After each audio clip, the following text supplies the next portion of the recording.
You know how I got that information? Putting myself in uncomfortable spots, you know. I went to the University of Wyoming, which I loved that experience. It's higher than Colorado, and I'm with a D1 national program ran by Mark Branch and Chris Pendleton. These guys are fucking studs, and they let me come in there. I'm just some MMA fucking fighter, man, you know. And they let me come in there, stay with them for about a month, and just wrestle and be a part of the program. So I learned what worked at the high level or not, because I might think when you get a single leg, I could backflip out of it. I might think. When I go over here to this university, I'm going to find out if it works or not. I've done a lot of high-level boxing camps with good boxers, just being around them, amateur world champions, gold medalists.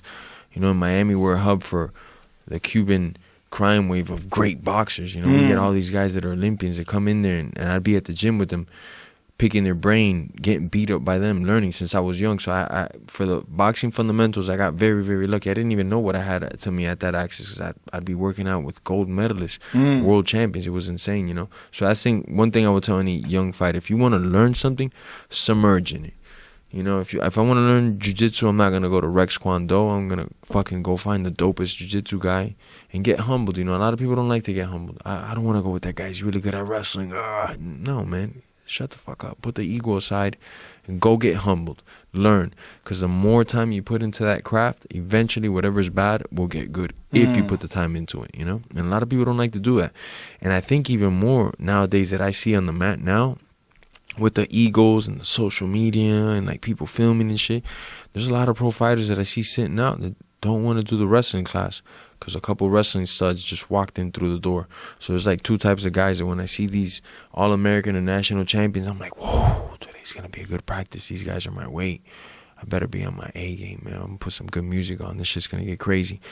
Or there's the guys that when they walk in, they're like, nah, I don't need it, you know. Anyways, I'm not fighting a wrestler. I don't need it. Me, I'm always hyped for the challenge, you know, to push myself to the fucking sheer limit and see what comes out of that, you know. Don't take me wrong. You don't have to spar hard to be a good striker. You don't.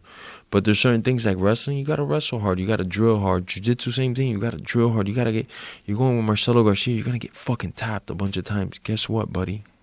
Who cares, bro? Right. Learn that humbling experience. Enjoy that. You know, if you get a chance to roll with a guy like that, take full advantage of it. And nowadays, it seems like sometimes people don't want to do that. You know, like I'm in the mix a lot. I'm in one of the biggest gyms, and I see sometimes guys don't want to take those challenges in, you know, like a top-notch MMA fighter go straight wrestling with some college wrestler, some high school kid that's just a stud at wrestling. You know, do that. Put yourself in that uncomfortable position. See what happens, bro. And you know what? You don't want to get, I've got 10 pro fights, your first day here, and I break your nose. That doesn't do anything, you know? Right. But it's just embracing those challenges, whether it be running a mile in 6 minutes or drilling for 2 hours long, just two techniques because you're kind of dumb and you fucking got to just do it over and over and over and over. Embrace it, you know? Something I can tell all the young fighters, before anybody saw this, before anybody saw me on YouTube or anything, I saw it up here. I invested in myself. I believed in myself. That's why I put myself in these tough situations to go with the best wrestler in the workout room, the best striker from the world, and just constantly get there because I knew the difference between me and them was only time.